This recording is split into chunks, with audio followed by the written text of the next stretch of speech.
ओम शांति। ओम शांति। आज की तारीख है 23 जुलाई 2021।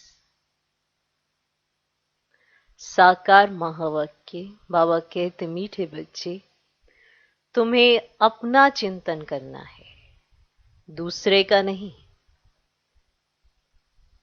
तुम्हें अपना चिंतन करना है, दूसरे का नहीं। दूसरा ऐसा करता, दूसरे को ऐसा नहीं करना चाहिए, दूसरे को ऐसे करना चाहिए, उसको इस तरह से करना चाहिए, इस तरह का चिंतन। माना दूसरों का पुरुषार्थ कैसा चल रहा है, इसका चिंतन रखना और अपने पुरुषार्थ की परवाही ना करना। उसको ऐसा नहीं करना चाहिए, ये सही नहीं है। इस तरह का चिंतन दूसरों के लिए चलाना कितना सहज है। और स्वयं को देखना, चेक करना कि मुझे क्या नहीं करना चाहिए, क्या करना चाहिए, क्या ये बाप समान है। ऐसा चिंतन करने से ही कल्याण होता है। अगर दूसरे के लिए चिंतन चलाते रहोगे, उसको क्या करना चाहिए, क्या नहीं करना चाहिए, तो ये बात भूल जाते हैं कि इस ड्रामा में जो करेगा सो पाएगा। इसलिए कहा, ना हम आपकी जगह कर सकते, ना आप हमारी जगह कर सकते। भगवान है जो समझानी दे सकता है, समझा सकता है, बता सकता है, करना फिर भी आत्मा को है। इसीलिए तुम्हें अपना चिंतन करना है, दूसरे का नहीं। क्योंकि ड्रामा अनुसार जो करेगा सो पाएगा। ड्रामा अनुसार जो करेगा सो पाएगा। कई बार हम आत्माएं बड़ी राय, सलाह, मशवरा इसे बहुत देती रहती है दूसरों को। आपको ऐसा करना चाहिए, आपको ऐसा करना चाहिए। और जब प्रैक्टिकल स्वयं के करने की बात आती है तो कह देते हैं, ये कारण है ना, इस वजह से हम नहीं करते ना। आप तो कर सकते हो, आप करो ना। दूसरों को बहुत अच्छी राय देते हैं, पर वो राय स्वयं के लिए नहीं होती है। क्योंकि ये भूल जाते हैं कि इस ड्रामा में ये नूंद है कि जो करेगा सो पाएगा। इस पर कल बहुत अच्छे से बाबा ने समझाया भी है कि जो करता है वही पाता है। इसीलिए कर्मों पर अटेंशन दो। समझानी सबको एक समान मिल रही है। अब समझानी को लिया कैसे गया है, ये आपका कर्म है। भगवान ने अपना कर्म कर दिया, क्या समझाने का। अब आपकी बारी है कि क्या आपने वैसा ही समझा जैसा भगवान ने समझाया, या आपकी बुद्धि माया रावण के वशीभूत होकर परमात्म महावाक्यों को भी सही तरह से नहीं समझ पाई। ये आप पे निर्भर करता है, ये आपका कर्म है। भगवान आया है समझाने के लिए, समझा रहा है। पढ़ाने के लिए पढ़ा रहा है। बताने के लिए क्या गलत क्या सही बता रहा है। ड्रामा के आदि मध्य अंत का राज समझाने के लिए समझा रहा है। कैसे पतित हुए, कैसे पावन होंगे बता रहा है। ये उनका कर्म है, वो कर रहे हैं। हम अपना चेक करें। तो हर एक इंडिविजुअल अपने कर्मों अनुसार पाता है। जो करता है वही पाता है। इसीलिए कहा, कोई किसी के बदले नहीं कर सकता। तो दूसरा क्या करता है, क्या नहीं करता है, उसमें आपके जाने का पार्ट ही नहीं है। आपको तो वो करना है जो भगवान सिखाता है, जो भगवान समझाता है। तुम्हें अपना चिंतन करना है, दूसरे का नहीं। क्योंकि ड्रामा अनुसार जो करेगा वह पाएगा। कि आप ये सोचें कि हम दूसरों के बारे में सोच सोच के अपना भी कोई भाग्य बना लेंगे, ऐसा नहीं है। अगर आप दूसरों के लिए चिंतन करते रहते हैं, उसको ऐसे नहीं करना चाहिए, उसको ऐसे करना चाहिए, उसको ये नहीं बोलना चाहिए, उसको ऐसे बोलना चाहिए, तो क्या आपने अपने प्रैक्टिकल जीवन से या अपने जीवन से उसको कुछ दिखाया है जो वो ये समझे कि कैसे करना चाहिए, क्या नहीं करना चाहिए। तो आपका जीवन तो उसके सामने प्रत्यक्ष प्रमाण होना चाहिए। तो जो करेगा सो ही पाएगा। ये ड्रामानुसार है, जो करेगा सो पाएगा। आज का प्रश्न, त्रिकालदर्शी बनने से आत्मा को कौन सी स्मृति आई है? त्रिकालदर्शी बनने से आत्मा को कौन सी स्मृति आई है? उत्तर, आत्मा को स्मृति आई, हम असूल मूल वतन के निवासी इस ड्रामा में पार्ट बजाने आए हैं। आत्मा को स्मृति आई, मानो उसे याद आ गया त्रिकालदर्शी बनने से, हम असूल मूल वतन के निवासी इस ड्रामा में पार्ट बजाने आए हैं। हमने मुख्य एक्टर बन 84 जन्मों का पार्ट बजाया। हमने मुख्य एक्टर बन 84 जन्मों का पार्ट बजाया। अभी बाप के सम्मुख हैं, फिर साथ में घर जाएंगे। अभी बाप के सम्मुख हैं, फिर साथ में घर जाएंगे।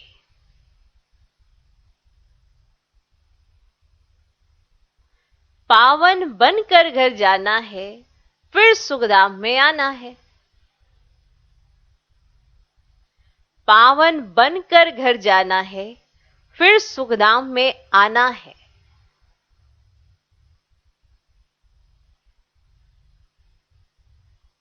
ये सारा खेल भारत पर ही बना हुआ है। ये सारा खेल भारत पर ही बना हुआ है। ये सारी स्मृति त्रिकालदर्शी बनने से आ गई। ये सारी स्मृति त्रिकालदर्शी बनने से आ गई।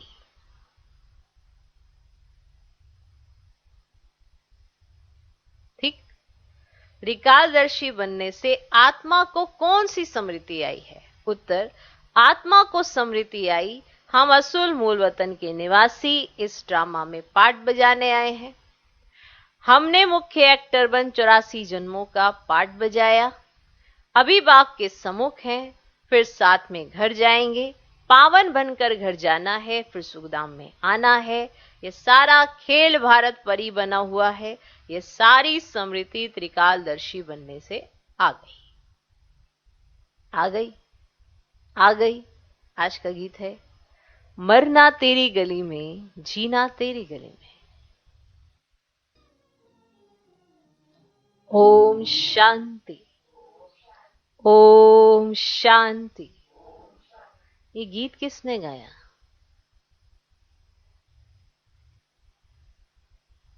ये गीत किसने गाया?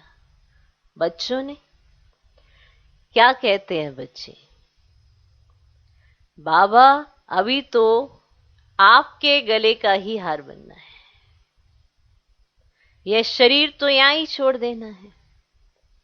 बच्चे जानते हैं शांति धाम व निर्वाण धाम में बाप और हम बच्चे आत्माएं रहते हैं।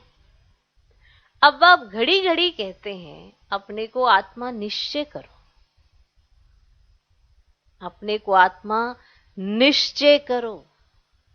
तुम जानते हो हम आत्माएं बाप के साथ निर्वाण धाम में रहने वाले थे।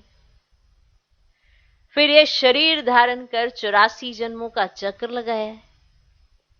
बच्चे जानते हैं हम बरोबर परमधाम के निवासी हैं। अब फिर बाबा आए हैं। तुम बैठे हो, देखते हो बाबा सामने बैठे हैं। यहां है लौकिक शरीर के संबंध। हम असुल आत्माएं थी, फिर लौकिक संबंध में सुख का और दुख का जीवन बिताया। अभी तुम आत्माएं त्रिकालदर्शी बनी हो। बाप भी तीनों कालों, तीनों लोकों को जानने वाला है। तुम भी जानते हो, तुम भी जानते हो नंबरवार पुरुषार्थ अनुसार। समझाया सबको एक समान, पर जानते सब नंबरवार पुरुषार्थ अनुसार। महावाक्य यूं ही तो नहीं है ना, तो पुरुषार्थ निर्भर करता है समझने के लिए। जानते तो हो, पर कितना समझते हो, कितना मानते हो, कैसे चलते हो, वो है पुरुषार्थ। तुम भी जानते हो नंबरवार पुरुषार्थ अनुसार। पढ़ाई की याद तो रहनी चाहिए ना। अभी स्मृति आई है, बाबा ने समझाया है, तुम मूल वतन में रहने वाले हो। अभी तुम बाप दादा त्रिकालदर्शी बने हो, जानते हो? तुम जानते हो इस ड्रामा के हम मुख्य एक्टर्स हैं। सारे ड्रामा का नॉलेज तुम्हारी बुद्धि में अब है, ये बात जानते हो? स्मृति आई है, हम आधा कल्प सुखधाम में रहते हैं, वहां रावण होता ही नहीं है। हम आत्माएं पूरे 84 जन्मों का चक्र लगाती हैं। स्मृति आई। अभी बाप सम्मुख बैठे हैं, आई स्मृति। आपकी श्रीमत पर चल, हम आपके साथ चलेंगे। जितना हो सके आपको याद करेंगे। तुम बच्चों को सारा दिन यही ख्याल में रहना चाहिए, जितना हो सके आपको याद करेंगे। तो तुम बच्चों को सारा दिन यही ख्याल में रहना चाहिए। जबकि त्रिकालदर्शी बने हो, ऊंचते ऊंच है भगवान, उनके साथ तुम बच्चे भी ऊंचते ऊंच रहने वाले हो। अभी तुम बच्चों को घर की याद आई है। हम पवित्र बन अपने परमधाम घर जाएंगे। बाप शिव की पूजा होती है तो शालिग्रामों की भी पूजा होती है। बाप ही आकर आत्माओं को पावन बनाते हैं। आत्माओं को पवित्र बनाने वाला एक ही बाप है, और कोई बना ना सके। अभी तुम सारे ड्रामा के खेल को जान चुके हो, समझते हो भारत पर ही खेल बना हुआ है। तो अब तुम बच्चों को बाप सम्मुख बैठ समझाते हैं। हर एक जीव की आत्मा जानती है बाबा ज्ञान का सागर है, जानती है। उसको भक्ति मार्ग में बुलाते आए हैं और प्रतिज्ञा करते आए हैं, बाबा आप आएंगे तो जरूर हम आपकी मत पर चलेंगे। आप आओ, हम तो आप ही की मत पर चलेंगे। कितनी बार हमने कहा होगा। ये कोई लौकिक संबंध की बात नहीं। तुमको देही अभिमानी बन ये ख्याल रखना है कि हमको एक बेहद के बाप की श्रीमत पर चलना है। हमने कहा कि आप आएंगे तो आपकी मत पर चलेंगे, क्योंकि अभी हम मनुष्यों की मत पर चल रहे हैं। आप आइए, हम आप ही की मत पर चलेंगे और आप हमें बताना क्या क्या करना है। हम किसी को नहीं देखेंगे, सिर्फ आप ही को देखेंगे। तो अगर उनकी मत पर चलना है तो उससे पहले देही अभिमानी बनना है, तो ही एक्यूरेट उनकी श्रीमत पर चल सकते हैं। वरना देह अभिमान के चलते आप समझेंगे कि आप श्रीमत पर चल रहे हैं और रिजल्ट मिलेगी नहीं, तो श्रीमत तो है ही नहीं, उसमें तो मनमत है, देह अभिमान है। इसीलिए बाबा कहते हैं कि तुमको देही अभिमानी बन ये ख्याल रखना है कि हमको एक बेअद की बाप की श्रीमत पर चलना है।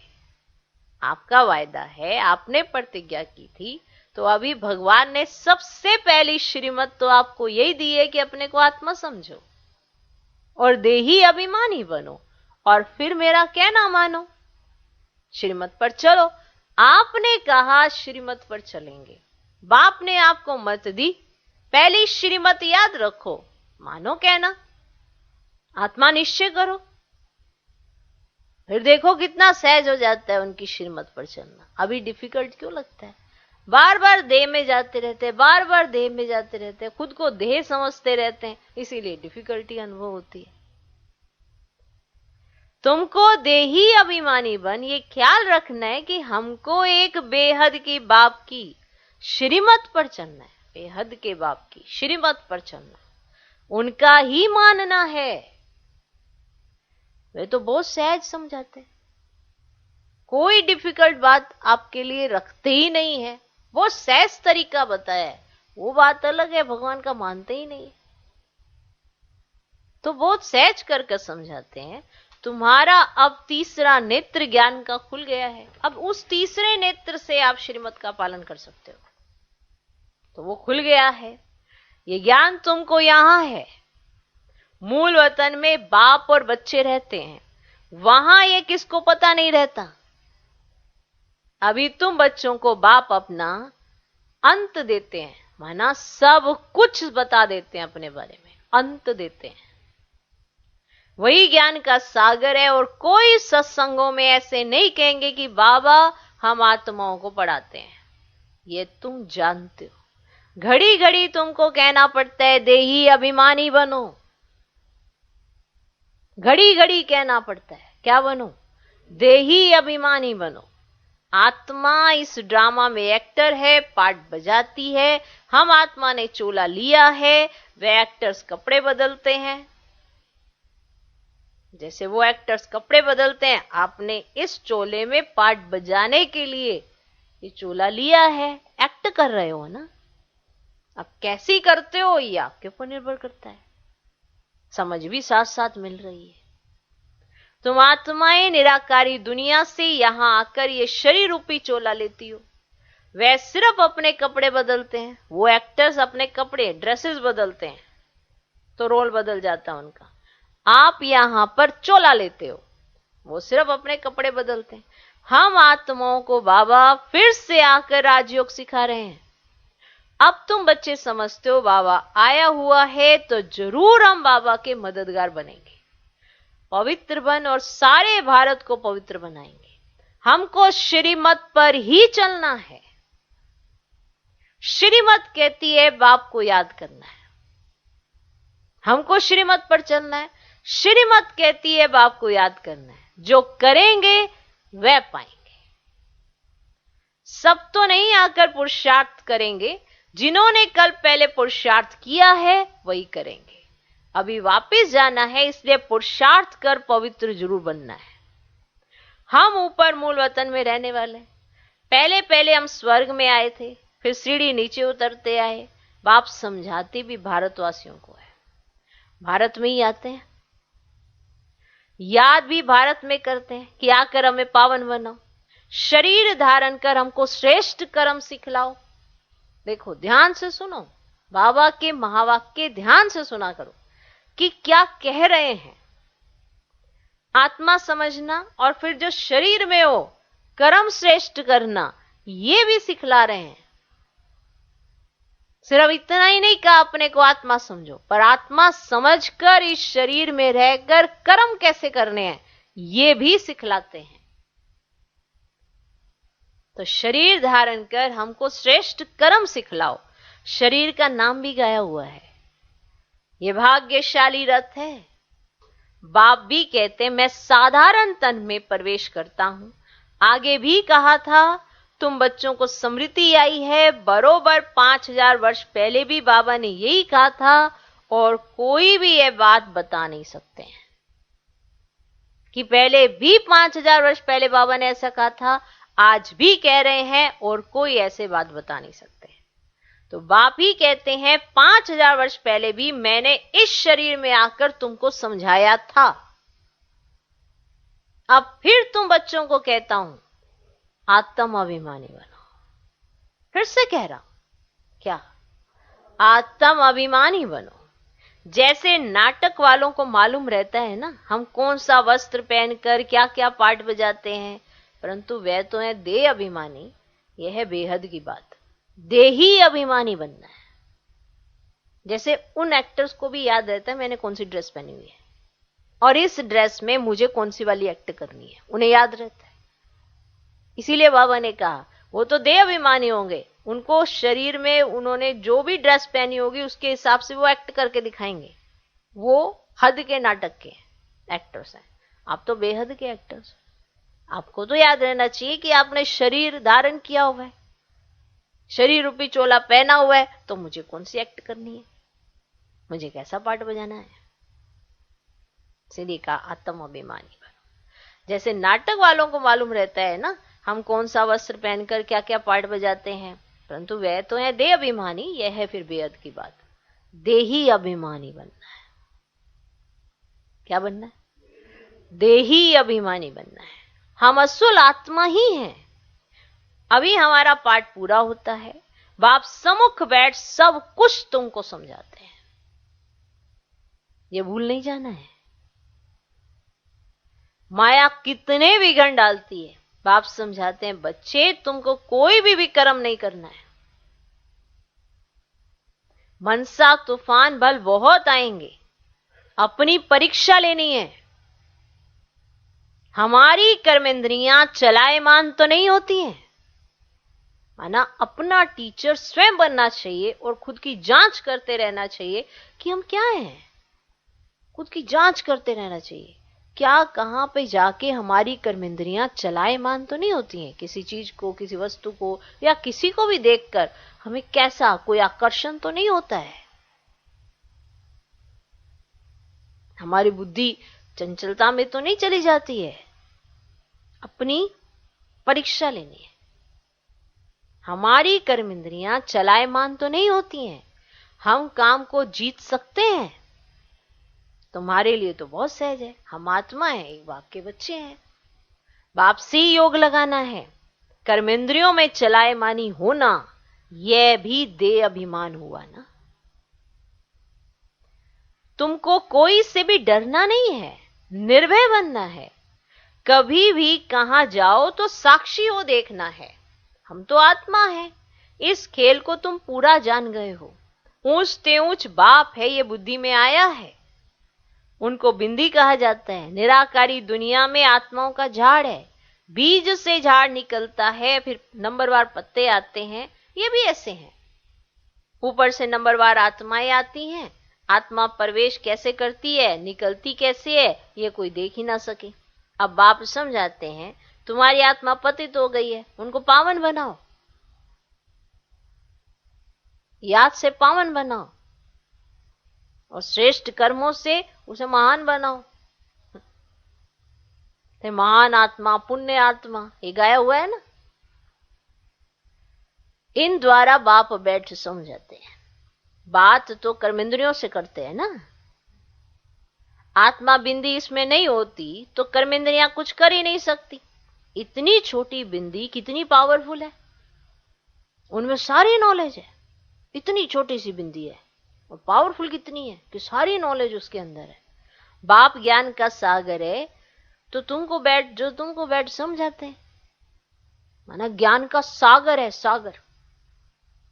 आप उसी अंदाज में समझना चाहोगे जिस अंदाज में भगवान समझाते हैं, तो तब भी आप बनोगे ना मास्टर ज्ञान सागर। अगर भगवान समझाए कुछ, आप समझे कुछ, तो कैसे बनेंगे मास्टर ज्ञान सागर?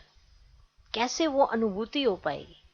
तो बाप ज्ञान का सागर है ना, तो ज्ञान बैठ समझाते हैं तुमको। उनमें सारा ज्ञान है, सारा। ये भी उनका ड्रामा में पार्ट नूंधा हुआ है। कितना सारा ज्ञान उनके अंदर नूंधा हुआ है, सोचो। इसलिए इतनी छोटी सी बिंदी, कैसे उसमें ज्ञान भरा पड़ा है। और शिव बाबा, वो भी इतनी छोटी सी बिंदी, कैसे उनमें ये सारा पार्ट नूंधा हुआ है ज्ञान सुनाने का। तुम्हारी आत्मा में भी 84 जन्मों का पार्ट है। माना शिव बाबा में ज्ञान नूंधा हुआ है, माना ज्ञान भरा हुआ है शिव बाबा के अंदर, और हमारे अंदर 84 जन्मों का पार्ट नूंधा हुआ है। अब कैसे किसने बजाना है? क्योंकि जब भगवान आता है तो वो जब समझाता है तो वैसा ही समझना चाहिए जैसा वो समझाता है, तो ही तो हमारे 84 जन्म होंगे ना। ऐसे कैसे हम 84 जन्म नूंद लेंगे? तो जब भगवान समझाए वैसे ही समझना चाहिए, वैसे ही परिवर्तन आना चाहिए। फिर हमारे कितने जन्म होंगे? 84 जन्म। तो ये हम आत्मा में नूंद लेंगे। तुम सुख दुख का पार्ट बजाते हो, दुख में बहुत तकलीफ लेते हो। बाप कहते हैं मैं तो पुनर्जन्म में आता नहीं हूं, तुम 84 जन्म लेते हो, मैं तो नहीं लेता हूं। मैं आकर तुम बच्चों को सहज युक्ति बताता हूं कि मुझे याद करो तो पावन बनेंगे। ये बहुत सिंपल सा तरीका है, क्योंकि आप याद तो पहले भी करते थे। अब मैंने तुम्हें बताया मैं कैसा हूं और तुम कैसे हो। अब तुम मुझे याद करो तो पावन बनेंगे। आधा कल्प तुम काम चिता पर बैठ तमो प्रधान बने हो। आत्माओं से ही तो बात करते हैं। किससे बात हो रही है? आत्माओं से बात हो रही है। तो आत्मा समझ के सुना करो कि मैं आत्मा हूं, इन ऑर्गन्स के द्वारा सुन रही हूं। तो आत्मा के ऑर्गन्स पहले छोटे होते हैं फिर बड़े होते हैं। तो आत्मा के ऑर्गन्स पहले छोटे होते हैं फिर बड़े होते हैं। आत्मा तो छोटी बड़ी होती नहीं। आत्मा ही कहती है, हे पतित पावन आओ। आत्मा बाप को पुकारती है, बाप कहते मैं कल्प कल्प आता हूं तुम पतितों को पावन बनाने। अभी तुम जानते हो आत्मा कैसे आती जाती है। मनुष्य बहुत माथा मारते हैं कि देखें आत्मा आती जाती कैसे है, देखें आत्मा कैसे निकलती है, परंतु किसको पता नहीं पड़ता, क्योंकि यह है ही अति सूक्ष्म। छोटी सी आत्मा में कितना पार्ट है। जैसे बीज में सारा ज्ञान है, वह तो बीज है जड़, बड़ का झाड़ होता है तो उसका बीज कितना छोटा, उनसे झाड़ कितना बड़ा लंबा निकलता है बीज छोटा सा, लेकिन उस एक बीज से झाड़ कितना बड़ा हो जाता है। अब कलकत्ते वाला बड़ का झाड़ कईयों ने देखा होगा, बहुत बड़ा झाड़ है। अब उनका फाउंडेशन सारा सड़ गया है, बाकी झाड़ खड़ा है। फाउंडेशन जो है वो खोखला है, खाली हो गया है, लेकिन झाड़ पूरा खड़ा है। यह भी ऐसे देवता धर्म का फाउंडेशन है ही नहीं, झाड़ की भी अब जर्जरी भूत अवस्था है। यह भी तुम जानते हो, तब तो गवर्नमेंट को भी कहते हो कि हम इतने समय में दुनिया को पावन बना कर दिखाएंगे। मनुष्य इन बातों को समझते नहीं। तुमको तो निश्चय है ना कि हम इस भारत को श्रेष्ठाचारी जरूर बनाएंगे, तब तो भ्रष्टाचारी दुनिया का विनाश होगा। ये जो चाहते हैं शांति हो जाए, आत्मा पाठ बजाते बजाते थक गई है, इसीलिए तो पुकारती है, हे शांति देवा। यह थोड़ी समझते आत्मा शांत स्वरूप है, परंतु यहाँ आत्मा को कर्मेंद्रियों द्वारा कर्म तो जरूर करना ही है। शांति दो कहते हैं, एक इसको पता ही नहीं है कि शांति धाम अलग है, सुख धाम अलग है। अब सुख धाम में बहुत थोड़े मनुष्य होते हैं, अब वह है ही पवित्र दुनिया, वहां शांति तो कोई मांगते ही नहीं।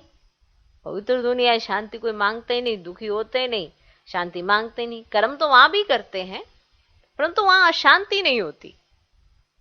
जीवन मुक्ति धाम अथवा शांति धाम दोनों अलग हैं। सत्युग में जीवात्माओं को सुख भी है तो शांति भी है, एवर हेल्दी वेल्दी कहते हैं। अभी तुम जानते हो स्वर्ग किसको कहते हैं? जानते हो? दुनिया में यह भी किसको पता नहीं है कि स्वर्ग क्या है। ये बच्चे हैं ना, माना लक्ष्मी नारायण, ये बच्चे हैं ना, इन बच्चों को भी सुख किसने दिया? किसने दिया इनको सुख? कोई तो सुख देने वाला है ना। क्या इन्हों का फिर राज्य आने वाला है? स्वर्ग जरूर फिर रिपीट होगा। स्वर्ग में जब होंगे तो वहां ऐसे नहीं कहेंगे कि नर्क फिर से रिपीट करेंगे। अभी कहते हो पवित्रता सुख शांति की नई दुनिया फिर से रिपीट होगी। यह तो पुरानी दुनिया दुख धाम है, इनको आयरन एज कहा जाता है। नई दुनिया भी तो थी ना, थी तो ना, उनको स्वर्ग कहते हैं। ये ज्ञान तुम्हारी बुद्धि में ठहरा हुआ है, बरोबर हम फिर से देवी देवता बन रहे हैं। तुम्हारी एम ऑब्जेक्ट ही यह है, हम फिर से स्वर्ग की बादशाही ले रहे हैं। बेहद के बाप से वर्षा जरूर पाएंगे। ये अच्छी रीति याद करना है। हम आत्माएं वहां रहती हैं, फिर हम यहाँ आए हैं पाठ बजाने। अब समृद्धि में लिया 84 जन्म कैसे लेते हैं? तो बाप समझाते भी तुम ब्रह्मा मुकुंद छाबड़ी ब्राह्मणों को हैं। ब्राह्मण बनने बिगड़, प्रजापिता ब्रह्मा का बच्चा बनने बिगड़, शिव बाबा से वर्षा कैसे लेंगे? अब ब्राह्मण नहीं बनेंगे, शिव बाबा का माना शिव बाबा के बच्चे तो है, पर ब्राह्मण नहीं बनेंगे, प्रजापिता ब्रह्मा का बच्चा नहीं बनेंगे, तो वर्षा कैसे मिलेगा? कैसे लेंगे? प्रजापिता ब्रह्मा तो मशहूर है ना। अब ब्रह्मा द्वारा नई दुनिया की स्थापना करते हैं, तो नई दुनिया का राज्य भी जरूर उन्हों को मिला होगा। अब 5000 वर्ष पहले भी ब्रह्मा द्वारा विष्णुपुरी की स्थापना की थी, अब फिर रिपीट होगा। उसके लिए तुम तैयारी कर रहे हो। कई बच्चे पूछते हैं ड्रामा को बड़ा माने व पुरुषार्थ को बड़ा माने। कई बच्चे पूछते हैं, वापस भी पूछते हैं ना, कई बच्चे तो ऐसे मूल्य में लिख के आए।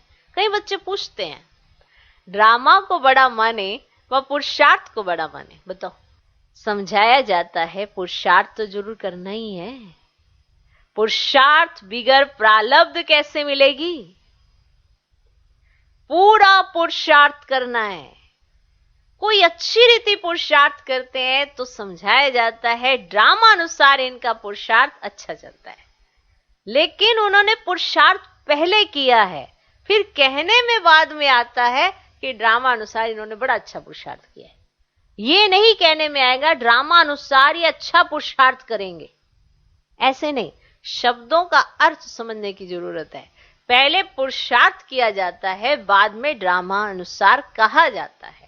जैसे अभी कभी सब सीन है, जो भी हो रहा है, आपको किसी ने किया, किसी ने कराया, या जो भी हुआ, लास्ट में क्या कहेंगे? कल पहले ड्रामा अनुसार ये सब कुछ हो रहा है। लेकिन जब प्रैक्टिकल बात आती है, वर्तमान की बात आती है, तो पुरुषार्थ महत्वपूर्ण है, बाद में ड्रामा वो बनता है। पुरुषार्थ से ही प्रारब्ध बनाई जाती है ड्रामा के अंदर। ड्रामा में कितनी प्रारब्ध है ये आपका पुरुषार्थ दिखाता है।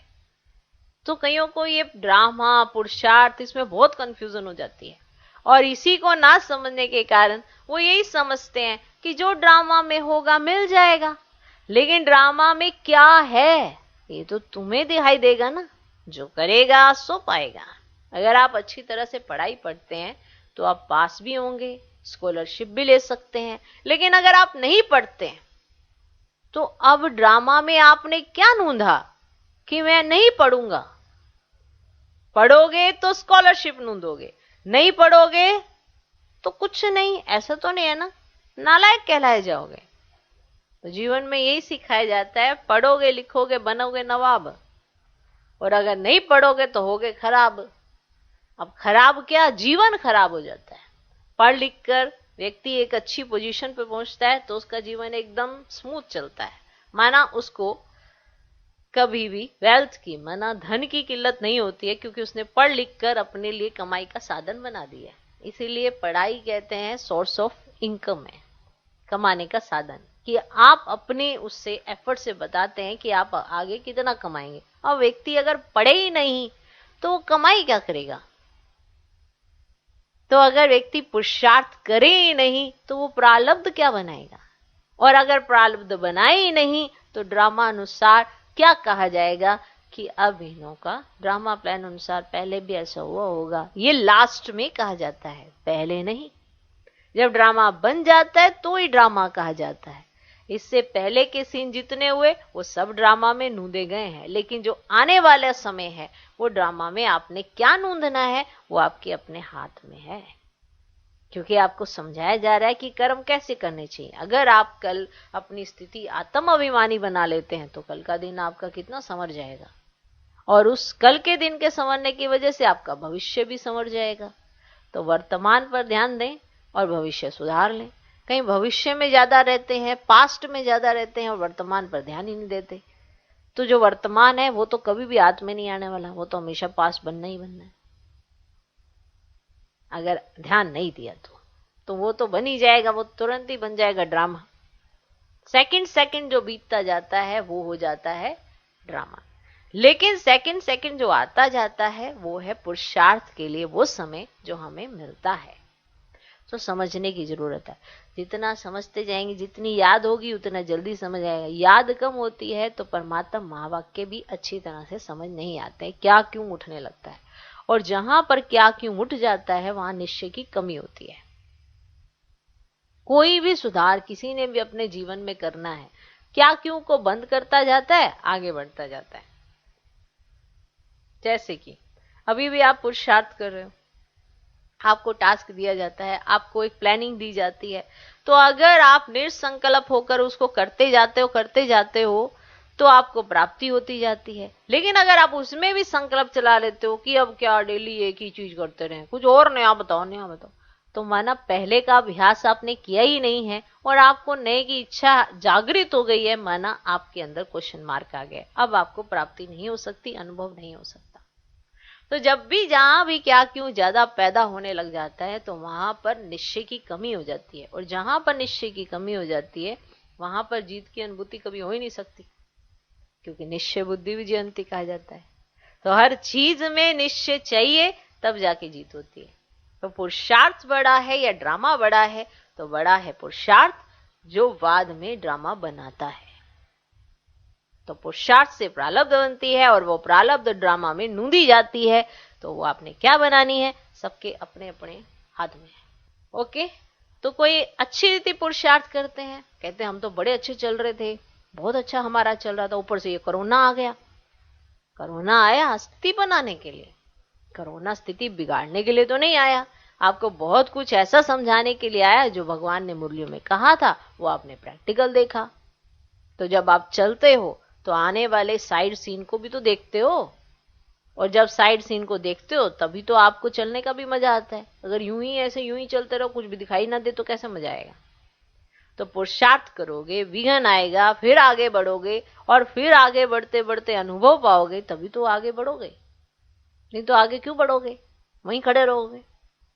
तो कर्म भी सुधारने हैं, याद भी बढ़ानी है, ताकि याद से समझ हमारी एक्यूरेट वैसी बने जो भगवान समझा रहे हैं वो समझ में आए। तो कोई अच्छी रीति पुरुषार्थ करते हैं तो समझाया जाता है ड्रामा अनुसार इनका पुरुषार्थ अच्छा चलता है। जब वो पुरुषार्थ करते हैं, माना जब वो नूंद लेते हैं, तब कहा जाता है पद भी अच्छा पाएंगे। फिर ऐसे कहा जाएगा ना कि अरे बड़ी अच्छी पढ़ाई कर रहा है ये, तो इसका मतलब इसको स्कॉलरशिप मिलेगी मिलेगी। अब ये जो साइड में बैठकर ये डिस्कशन कर रहे हैं वो तो साक्षियों के देख रहे हैं ना, वो है बाप दादा। बच्चों का ऐसा पुरुषार्थ देखते हैं तो बाबा कहते हैं ये बहुत अच्छा पद पाएगा। ऐसे ही माता पिता होते हैं, जब अपने घर में बच्चों को पढ़ता हुआ देखते हैं तो माता पिता कहते हैं इसका मतलब बड़ी अच्छी तरह से पढ़ाई कर रहा है, स्कॉलरशिप मिल सकती है इसको। ऐसे ही है। तो जो अच्छा पढ़ेगा, अच्छा पुरुषार्थ करेगा, तो पद भी अच्छा पाएंगे।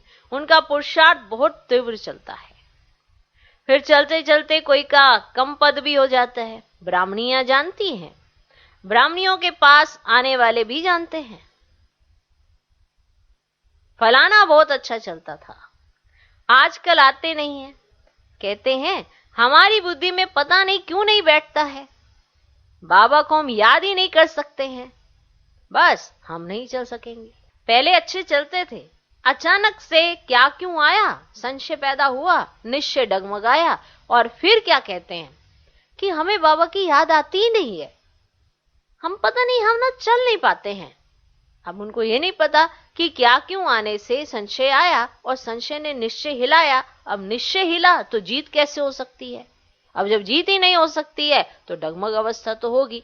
अब वो फिर क्या कहने लगते हैं कि हमारी बुद्धि में पता नहीं ये सारा ज्ञान ना बैठता ही क्यों नहीं है।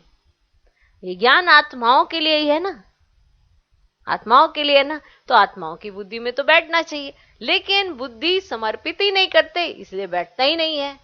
अब बुद्धि का समर्पण करने के लिए पहले निश्चय चाहिए, निश्चय हो तो बुद्धि समर्पित हो, और बुद्धि समर्पित हो तो जीत हो। क्योंकि क्या कहा है, निश्चय बुद्धि विजयंती। अब जीत हो तो मनुष्य आत्मा को अच्छा लगता है। कोई भी है, कोई भी कार्य करते हो, आपको सफलता मिलती है, अच्छा लगता है ना, तभी करते हो, आगे बढ़ते हो। तो निश्चय पहले।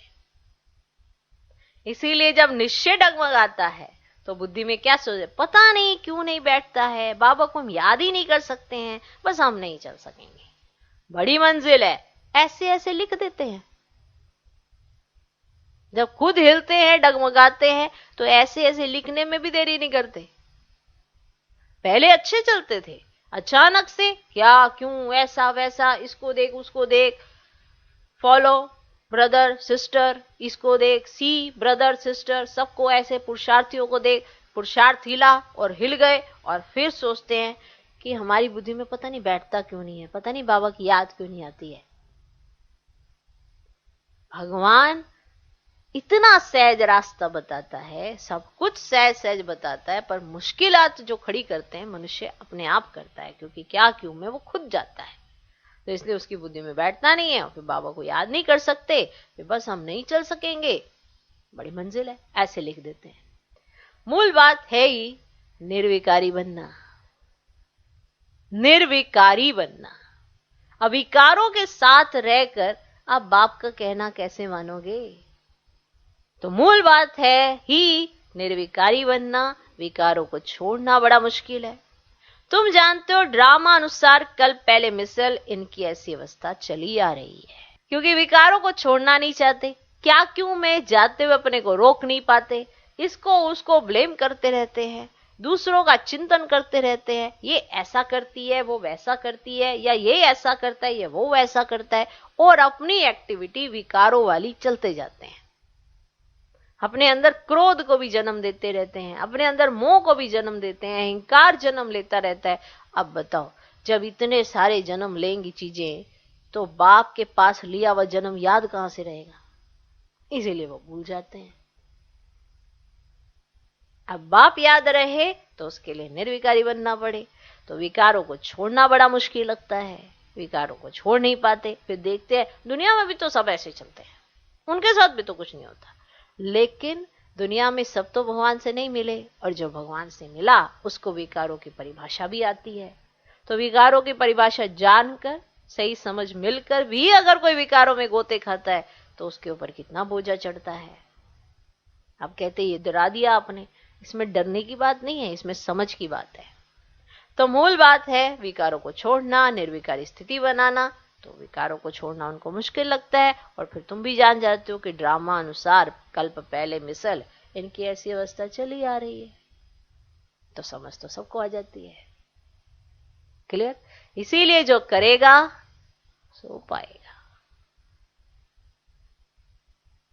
अच्छा, मीठे मीठे सिकिलधे बच्चों प्रति माता पिता बाप दादा का याद प्यार और गुड मॉर्निंग। रूहानी बाप की रूहानी बच्चों को नमस्ते। हम रूहानी बच्चों की भी रूहानी बाप को नमस्ते नमस्ते नमस्ते। Good morning good morning good morning. धारणा के लिए मुख्य सार, पहला पॉइंट, इस बेहद के खेल को साक्षियों देखना है। इस बेहद के खेल को साक्षी हो देखना है। कोई से भी डरना नहीं है। निर्भय बनने के लिए मैं आत्मा हूं ये पाठ पक्का करना है। कोई से भी डरना नहीं है। निर्भय बनने के लिए मैं आत्मा हूं ये पाठ पक्का करना है। दूसरा पॉइंट, अपनी जांच करके स्वयं की परीक्षा लेनी है। अपनी जांच करके स्वयं की परीक्षा लेनी है कि कोई भी कर्म इंद्रिय चलायमान तो नहीं होती है। अपनी जांच करके स्वयं की परीक्षा लेनी है कि कोई भी कर्म इंद्रिय चलायमान तो नहीं होती है। काम विकार पर विजय पाई है। देही अभिमानी कहां तक बने हैं? देही अभिमानी कहां तक बने हैं? आज का वरदान, कंबाइंड स्वरूप की स्मृति और पोजीशन के नशे द्वारा कल्प कल्प के अधिकारी भव। कंबाइंड स्वरूप की स्मृति और पोजीशन के नशे द्वारा कल्प कल्प के अधिकारी भव। मैं और मेरा बाबा इस स्मृति से कंबाइंड रहो, और यह श्रेष्ठ पोजीशन सदा स्मृति में रहे कि हम आज ब्राह्मण हैं, कल देवता बनेंगे। हम सो हम का मंत्र सदा याद रहे, तो इस नशे और खुशी में पुरानी दुनिया सहज भूल जाएगी। सदा यही खुमारी रहेगी कि हम ही कल्प कल्प की अधिकारी आत्मा है। हम ही थे, हम ही हैं, और हम ही कल्प कल्प होंगे। नशा, खुमारी। आज का स्लोगन, स्वयं का स्वयं ही टीचर बनो तो सर्व कमजोरियां स्वतः समाप्त हो जाएंगी। स्वयं का स्वयं ही टीचर बनो तो सर्व कमजोरियां स्वतः समाप्त हो जाएंगी। ओम शांति।